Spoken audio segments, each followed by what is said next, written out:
Olá pessoal, bom dia, boa tarde, boa noite a todos os senhores que são inscritos no nosso canal Anotações de Processo Civil.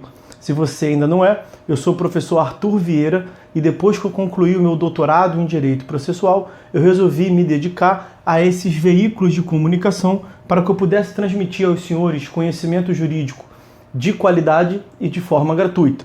Aqui eu vou pontuar o meu e-mail de contato para que eventuais interessados possam estabelecer um contato mais direto. Inclusive, nós podemos eventualmente considerar a hipótese de publicar um artigo científico em conjunto, tá certo? Bom, gostaria de pontuar também com os senhores o nosso canal no YouTube. Se você ainda não é inscrito, basta clicar no ícone do livro que fica no canto inferior do vídeo para que você se inscreva. Sugiro também que você clique no ícone do sininho para que você possa ativar as notificações dos vídeos que são constantemente disponibilizados por aqui. Gostaria de apresentar também aos senhores a nossa plataforma acadêmica, arturvieiracursos.com.br, arturvieiracursos.com.br, onde os senhores encontrarão cursos online de modo gratuito, inclusive com a emissão de certificado válido em todo o território nacional, tá certo? Então, após a pausa, nós vamos tratar do vídeo de hoje. Então, pessoal, no vídeo de hoje nós vamos continuar a análise do nosso livro Anotações de Processo Civil. Nós estávamos a analisar o depoimento pessoal como a primeira das modalidades de espécie probatória. Nós vimos noções gerais, vimos as características, vimos os sujeitos de legitimidade, a respeito, aspectos mais teóricos, portanto, a respeito do depoimento pessoal. E nós vamos, a partir do vídeo de hoje, tratar do modo de produção, aspectos, portanto, mais práticos do depoimento pessoal. Vamos a ele, portanto. A formulação de perguntas será o primeiro tópico que nós veremos. Tanto o interrogatório como o depoimento pessoal são, em certa medida, produzidos da mesma forma como se colhe a prova testemunhal. Se houver sido determinado o depoimento de ambas as partes, o juiz as ouvirá sucessiva e separadamente. Primeiro o autor, depois o réu, não podendo presenciar o depoimento da parte contrária àquele que ainda não depôs. Vejam o que consta do parágrafo 2º do artigo 385 do CPC. No depoimento pessoal, o procurador da parte adversa pode formular perguntas diretamente ao depoente, como acontece com o meio testemunhal. É o que se encontra do artigo 459 do CPC, quanto ao meio testemunhal. Para uma antiga vertente doutrinária, aquela mesma que sustenta que a parte não pode requerer como meio de prova o seu próprio depoimento pessoal, o próprio procurador da parte depoente não poderia formular perguntas à parte. Essa concepção, reitere-se, funda-se na premissa de que o objetivo único do depoimento pessoal seria obter a confissão do depoente. Nessa ordem de ideias, faltaria interesse processual para a parte, por seu procurador, formular perguntas para si mesmo. Mas essa concepção, como também já se indicou, está superada. O depoimento pessoal é meio de prova como qualquer outro, não se destinando apenas a provocar uma confissão. O juiz poderá considerar como prova, motivadamente e à luz dos demais elementos instrutórios do processo, todas as afirmações fáticas do depoente, sejam elas favoráveis ou contrárias a esse. Sendo assim, justifica-se que o procurador do próprio depoente lhe formule perguntas. O juiz, por sua vez, pode formular perguntas ao depoente antes ou depois dos procuradores das partes. Parágrafo 1º do artigo 459 do CPC. No interrogatório, que é exercício direto do poder do juiz de pôr-se em contato com a parte, em princípio não são permitidas perguntas dos advogados das partes ou do Ministério Público. Os advogados podem presenciar o ato, até para fiscalizarem a produção da prova, mas normalmente nele não intervirão. Mais uma vez, essa é a concepção doutrinária tradicional. Mas, mesmo no interrogatório, é concebível a intervenção dos advogados das partes ou do Ministério Público, quando algum esclarecimento relevante precisar ser feito por uma questão de ordem, conforme o jargão usado na prática forense, ou seja, apenas para solicitar alguma providência que organize o ato que está em andamento. A garantia constitucional do contraditório, estampada no inciso 55 do artigo 5º da Constituição, uma vez reconhecida em sua plenitude, de modo a abranger o dever de diálogo do juiz com os demais sujeitos do processo, que é normalmente associado ao dever de cooperação previsto no artigo 6º, impõe essa solução. Próximo item, o modo de resposta. O depoimento pessoal é ato em que a parte perante o juiz verbaliza espontaneamente aquilo que sabe a respeito de tudo o quanto lhe seja perguntado pelo magistrado. Por isso não é autorizada a simples leitura de escritos previamente elaborados. Quando muito, admite-se a consulta a breves apontamentos ou a algum documento que porventura a parte tenha consigo, mas sempre com o fito de melhor esclarecer o juiz, e nunca para tornar o meio de prova um ato mecânico de repetição de textos, talvez por outrem escritos. Vejam aquilo que consta do artigo 387 do CPC. Uma larga faixa de liberdade se apresenta ao juiz quando as respostas são evasivas. Cabe a ele, destinatário que é da prova, um destinatário principal, verificar se a parte deixa de responder porque efetivamente desconhece o fato determinado ou pretende frustrar a instrução da causa. O tema será retomado adiante. Depoimento pessoal da parte residente fora da comarca, carta e videoconferência.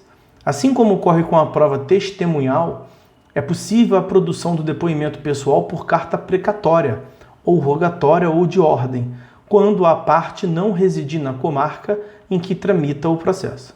Se a expedição de tal carta houver sido requerida antes do saneamento do processo e a prova objeto da carta for imprescindível, haverá de aguardar seu cumprimento e devolução para apenas depois se sentenciar. Vejam o artigo 377 do CPC em leitura combinada com a linha B do inciso 5º do artigo 313 do CPC. Aliás, mesmo tendo sido a carta requerida pela parte depois do saneamento do processo, haverá casos em que o juiz aguardará o seu retorno para só depois decidir, por ser a prova por meio dela solicitada essencial para a resolução do litígio. De qualquer modo, é aconselhável que, quando já souber previamente da necessidade da carta precatória ou rogatória ou de ordem para a produção da prova, a parte sempre a requeira antes do saneamento do processo. É possível ainda colher-se o depoimento pessoal da parte que não reside na comarca por videoconferência ou outro recurso tecnológico de transmissão de imagens e sons em tempo real. Essa disposição possibilita a ouvida pelo juiz na mesma audiência de partes e ou testemunhas presentes fisicamente e partes e ou testemunhas que se encontrem distantes, prestigiando-se a celeridade e a efetividade do processo. Economiza-se tempo, diminuem-se os custos e dificuldades burocráticas da expedição e cumprimento de carta, e se permite o contato do próprio juiz da causa com o depoente. Consequência do não comparecimento e da recusa em responder. Denomina-se confissão ficta ou presumida a consequência extraível da conduta da parte que, devidamente intimada a prestar depoimento, não comparece à audiência ou, comparecendo, nega-se a depor. Consiste no estabelecimento de presunção de veracidade dos fatos desfavoráveis a essa parte. Como já indicado, aplica-se apenas ao depoimento pessoal e não ao interrogatório. Mas, mesmo no interrogatório, essa conduta negativa da parte pode vir a servir de importante indício para o juiz, a depender do contexto concreto em que ocorra. Assim, quando intimada a prestar depoimento pessoal, a parte tem o ônus de comparecer e depor.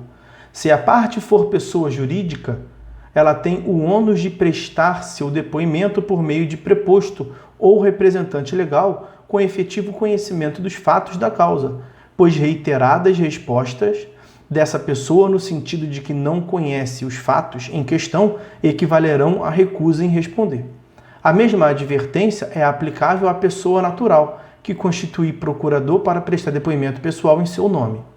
Enfim, comparecer ao depoimento e responder abertamente às questões, ressalvados os casos excepcionais em que é justa a recusa em responder, que será visto adiante, são as condutas que impedirão que se configure uma consequência processual que é desfavorável à parte, qual seja a presunção de veracidade dos fatos narrados pelo adversário e que seriam objeto do depoimento.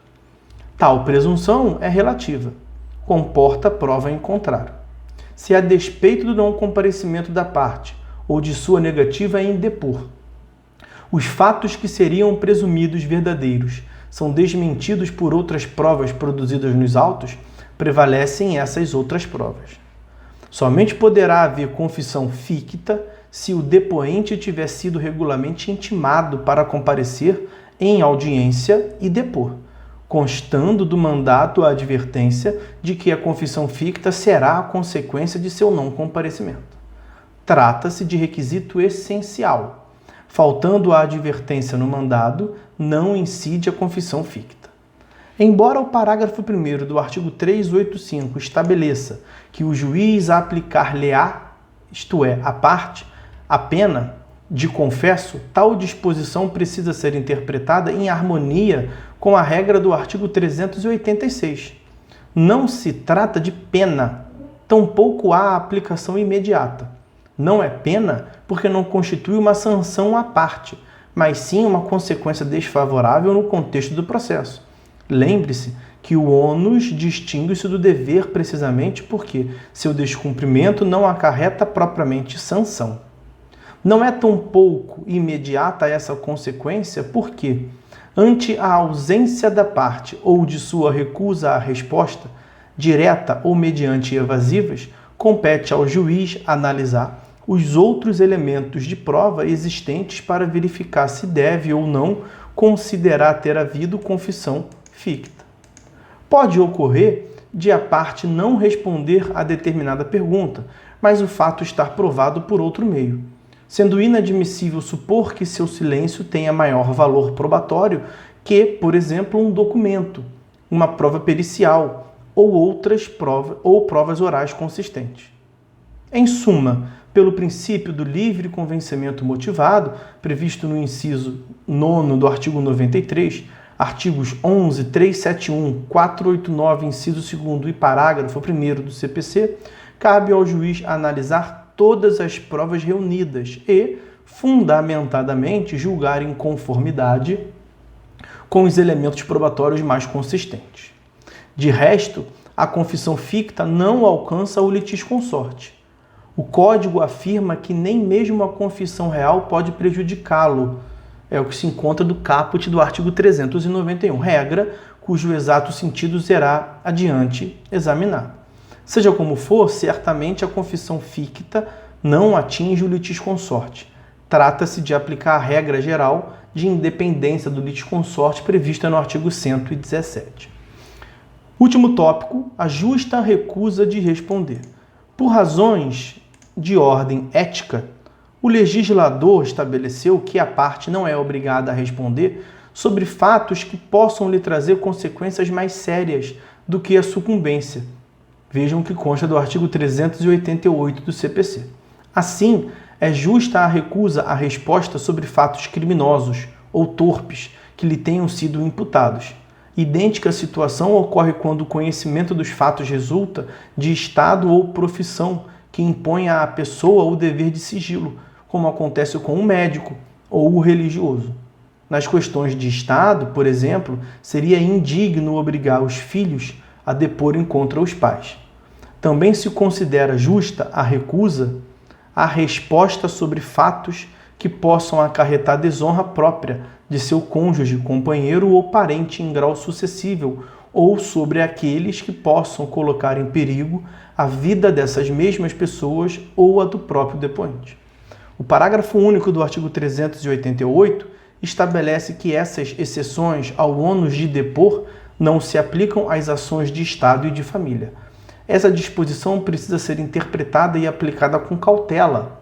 Se a consequência natural da recusa à resposta é a presunção de veracidade do fato, não se concebe que a parte tenha de responder sobre, por exemplo, um crime a ela imputado, ainda que as causas sobre estado de pessoa e ou de direito de família tenham normalmente muita relevância jurídica e axiológica.